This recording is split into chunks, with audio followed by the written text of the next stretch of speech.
নমস্কার, কেমন আছেন সবাই? জিআর একটি ব্লগে আপনার সবাইকে স্বাগত জানাই। আজকে আমি নিরামিষ শাহী ক্যাপসি পনির বানাবো, আপনারা দেখতে থাকুন। শাহী পনির ক্যাপসি বানাবো। এখানে আমি 200 গ্রাম পনির নিয়ে নিয়েছি। পনিরগুলো আমি চৌকো চৌকো করে পিস করে কেটে নেব।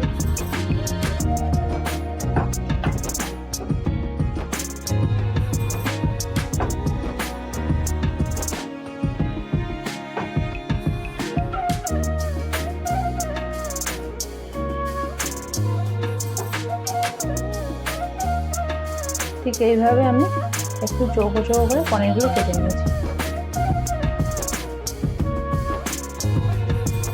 এখানে আমি একটা কড়া বসিয়ে দিয়েছি, আর এখানে আমি কিছুটা কসুরি মেথি নিয়েছি। এটা এখন একটু ড্রাই রোস্ট করে নেব।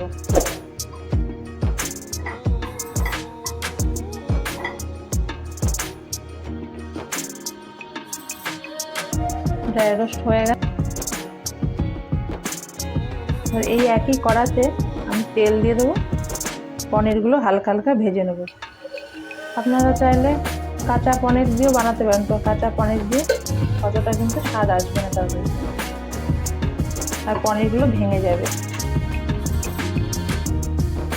তেল গরম হয়ে গেছে, এখানে আমি 1/2 চামচ লবণ দিয়ে দেবো, আর 1/2 চামচেরও কম আমি হলুদ গুঁড়ো দিয়ে দেবো।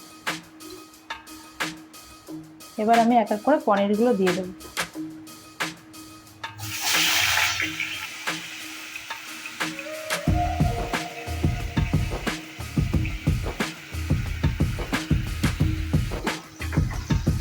পনির আমার ভাজা হয়ে গেছে, এবার আমি একটা পাত্রে তুলে নেব।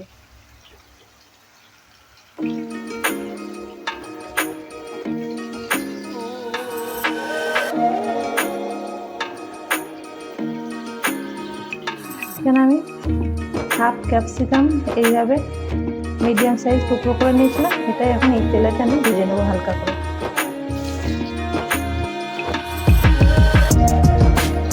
একদম হালকা করে ভাজবো, বেশি ভাজবো না, যাতে ক্যাপসিকামগুলো আস্তে আস্তে ভাজবে।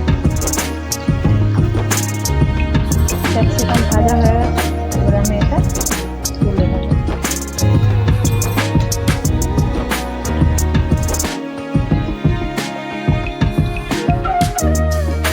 তেলে আমি এখানে কিছুটা বাটার দিয়ে দেবো।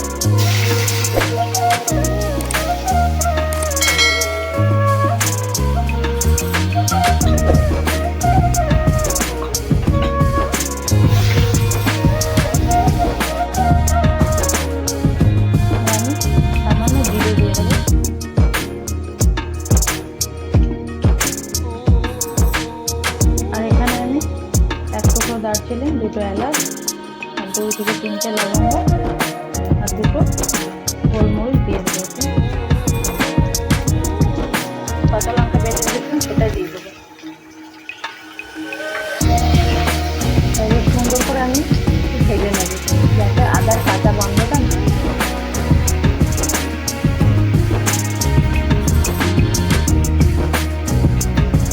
এখানে আমি একটা মিডিয়াম সাইজের টমেটো গ্রেট করে রেখেছি, সেটা দিয়ে ভালো করে সেটা কষিয়ে নেব।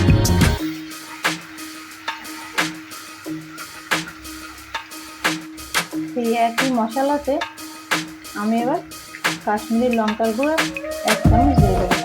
আমি এখানে কাঁচা লঙ্কা ব্যবহার করেছিলাম, এই জন্য অন্য ঝাল গুঁড়ো লঙ্কা আমি দেব।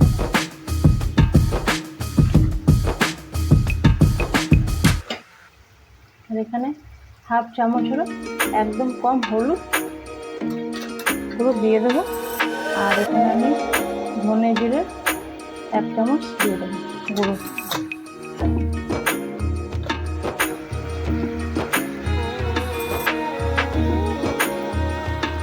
মশলা ভালো করে কষিয়ে নিয়েছি। এবার এখানে আমি 3 থেকে 4 চামচ মতো দই ফেটিয়ে নিয়েছি, সেটা এখন টক দই ফেটিয়ে নিয়ে সেটা দিয়ে দিচ্ছি।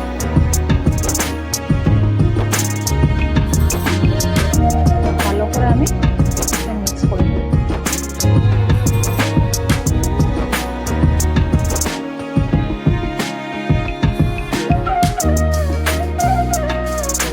দই দিয়ে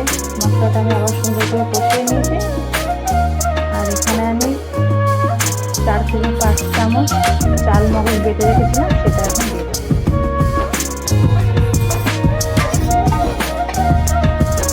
চাল মগজটা দিয়ে আমি আবার সুন্দর করে আবার একটু কষিয়ে নেব।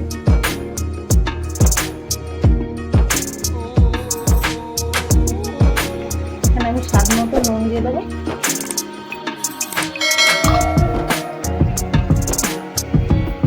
আর এখানে স্বাদ মতো আমি চিনি দিয়ে দেবো।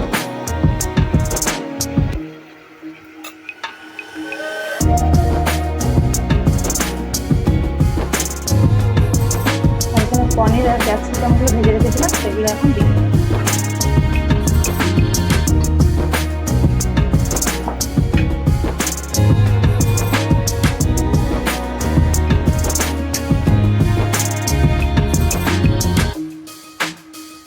আমি 5 মিনিটের জন্য ঢেকে দেবো।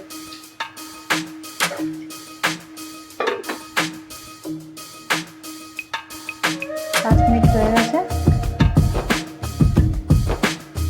পনিরটা আমি একটু সুন্দর কষিয়ে নিয়েছি। আবার আমি এখানে রুটি পরোটার সাথে খাবো, এই জন্য আমি একটু জল দিয়ে দিচ্ছি। আপনারা চাইলে মাখা মাখা করে রাঁধতে পারেন।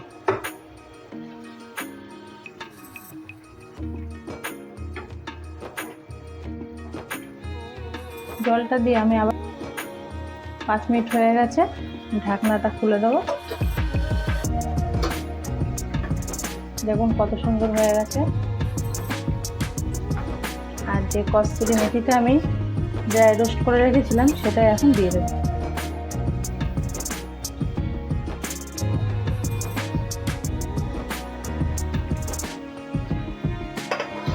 আবার একবার আমি নাড়িয়ে দেবো।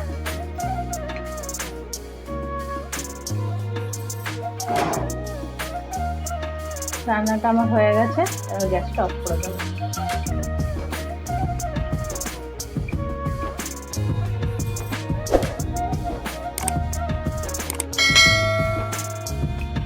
দেখুন কত সুন্দর হয়েছে।